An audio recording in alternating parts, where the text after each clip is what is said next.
Chapter 38. It happened at that time that Judah went down from his brothers and turned aside to a certain Adullamite, whose name was Hira. There Judah saw the daughter of a certain Canaanite whose name was Shua.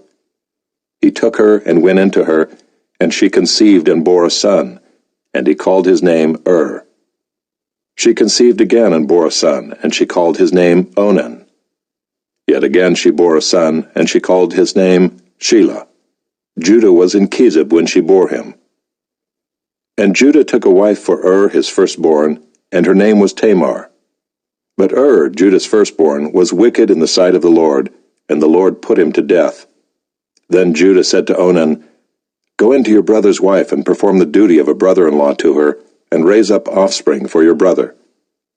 But Onan knew that the offspring would not be his, so whenever he went into his brother's wife, he would waste the semen on the ground, so as not to give offspring to his brother.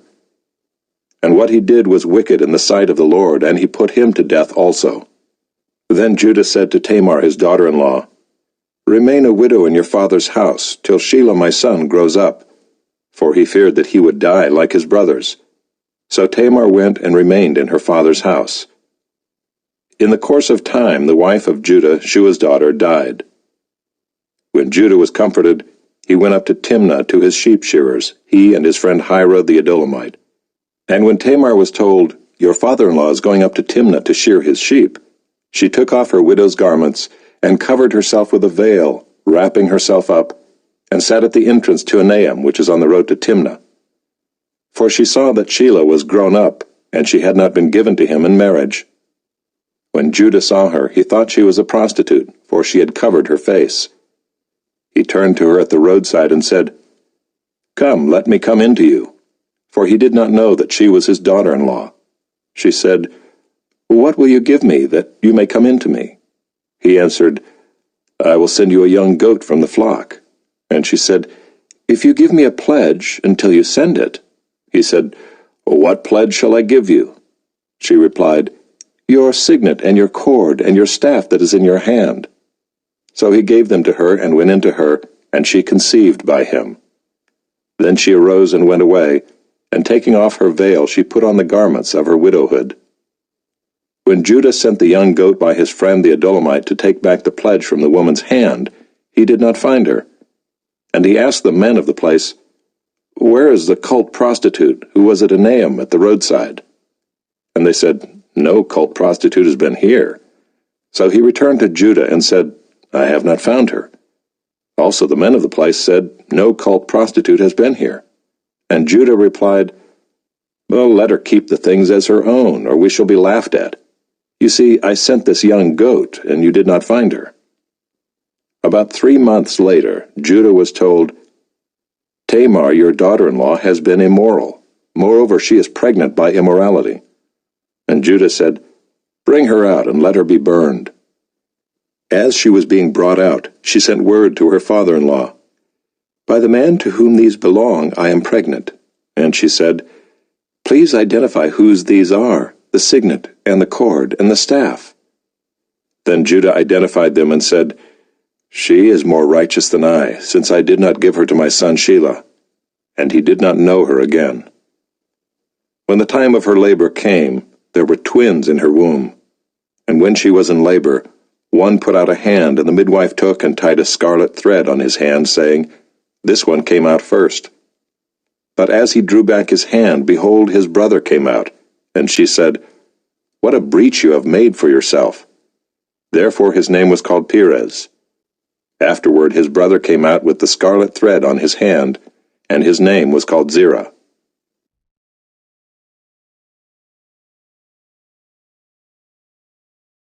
Chapter 39. Now Joseph had been brought down to Egypt, and Potiphar, an officer of Pharaoh, the captain of the guard, an Egyptian, had bought him from the Ishmaelites who had brought him down there. The Lord was with Joseph, and he became a successful man, and he was in the house of his Egyptian master. His master saw that the Lord was with him, and that the Lord caused all that he did to succeed in his hands. So Joseph found favor in his sight and attended him, and he made him overseer of his house, and put him in charge of all that he had. From the time that he made him overseer in his house and over all that he had, the Lord blessed the Egyptian's house for Joseph's sake. The blessing of the Lord was on all that he had, in house and field. So he left all that he had in Joseph's charge, and because of him he had no concern about anything but the food he ate. Now Joseph was handsome in form and appearance. And after a time his master's wife cast her eyes on Joseph and said, "Lie with me." But he refused and said to his master's wife, "Behold, because of me my master has no concern about anything in the house, and he has put everything that he has in my charge. He is not greater in this house than I am, nor has he kept back anything from me except you, because you are his wife. How then can I do this great wickedness and sin against God?" And as she spoke to Joseph day after day, he would not listen to her, to lie beside her, or to be with her. But one day, when he went into the house to do his work, and none of the men of the house was there in the house, she caught him by his garment, saying, "Lie with me." But he left his garment in her hand, and fled and got out of the house. And as soon as she saw that he had left his garment in her hand, and had fled out of the house, she called to the men of her household, and said to them, "See, he has brought among us a Hebrew to laugh at us. He came in to lie with me, and I cried out with a loud voice. And as soon as he heard that I lifted up my voice and cried out, he left his garment beside me, and fled and got out of the house." Then she laid up his garment by her until his master came home, and she told him the same story, saying, "The Hebrew servant whom you have brought among us came in to me to laugh at me. But as soon as I lifted up my voice and cried, he left his garment beside me and fled out of the house." As soon as his master heard the words that his wife spoke to him, "This is the way your servant treated me," his anger was kindled, and Joseph's master took him and put him into the prison, the place where the king's prisoners were confined, and he was there in prison. But the Lord was with Joseph, and showed him steadfast love, and gave him favor in the sight of the keeper of the prison. And the keeper of the prison put Joseph in charge of all the prisoners who were in the prison.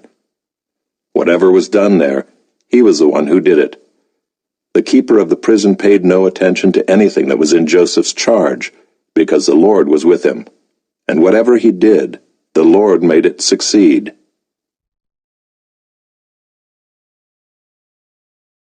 Chapter 40.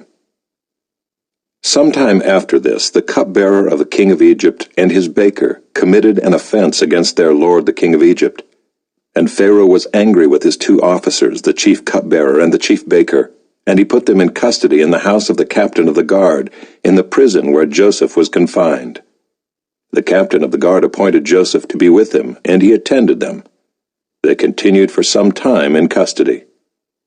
And one night they both dreamed, the cupbearer and the baker of the king of Egypt, who were confined in the prison, each his own dream, and each dream with its own interpretation.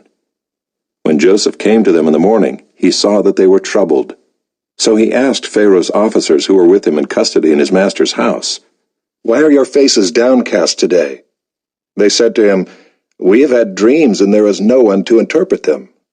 And Joseph said to them, "Do not interpretations belong to God? Please tell them to me."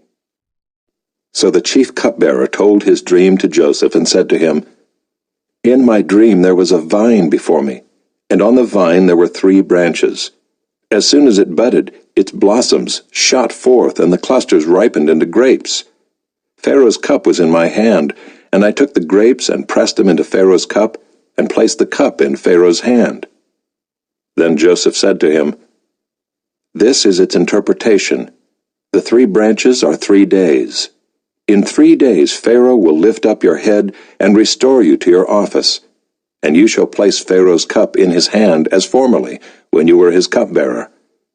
Only remember me when it is well with you, and please do me the kindness to mention me to Pharaoh, and so get me out of this house. For I was indeed stolen out of the land of the Hebrews, and here also I have done nothing, that they should put me into the pit." When the chief baker saw that the interpretation was favorable, he said to Joseph, "I also had a dream. There were 3 cake baskets on my head, and in the uppermost basket there were all sorts of baked food for Pharaoh, but the birds were eating it out of the basket on my head." And Joseph answered and said, This is its interpretation. The 3 baskets are 3 days. In 3 days Pharaoh will lift up your head from you and hang you on a tree, and the birds will eat the flesh from you. On the 3rd day, which was Pharaoh's birthday, he made a feast for all his servants, and lifted up the head of the chief cupbearer and the head of the chief baker among his servants. He restored the chief cupbearer to his position, and he placed the cup in Pharaoh's hand. But he hanged the chief baker as Joseph had interpreted to them. Yet the chief cupbearer did not remember Joseph, but forgot him.